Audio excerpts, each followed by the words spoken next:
زمونږ ارثي خصوصیات زمونږ د بدن په فزیکی ساختمان کې لکه لوړ او یا ټیټ قد، سره او یا نسواري ویښته مهم رول لري. ارثي خواص د انسان پر فزیکی یا جسمانی شکل او یا پر صحت اغیزه لري.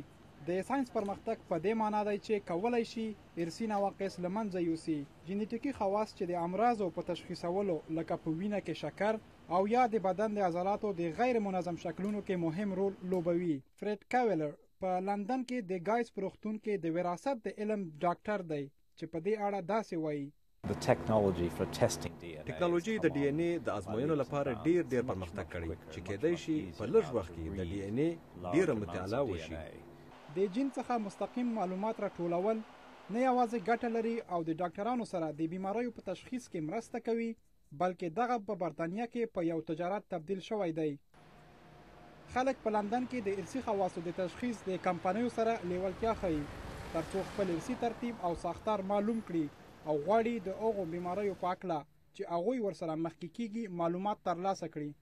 برتانیوي پوهان په ټولنه کې اندېښمن دي ځکه چې د دغه ستر پرمختګ سره سره په مختلفو او نامعلومو برخو کې ځینې مشکلات هم شته چې باید پرې غور وشي. موږ په کافي اندازه د ارثي خواصو په هکله معلومات نه لرو. ارثي خواص د ځینو ناروغیو سره تړاو لري. موږ د ځینو ارثي خواصو په هکله خبر یو، کېدای شي په زرهاوو ارثي خواص د ناروغیو سره تړاو ولري. دا هغه ته ورته والی لري چې موږ دوی قطعې د قطعو په منځ کې کښیږدو او فکر وکړو چې ټول یو رقم دي، حال دا چې په حقیقت کې داسې نه دی. ډاکټر کاولر اندېښمن دی چې کېدای شي په داسې حال کې چې خطر کم وي ولې بیا هم خلک د جدي خطراتو تشویش وکړي. د ارثي خواصو د واقعیاتو معاینه د 1000 نه تر 2000 ډالرو پورې مصرف لري، خو د ځینې کسانو په ګمان دغه رقم لوړ دی ولې نشو کولای په دې پیسو صحي تاریخچې ته تغییر ورکړو.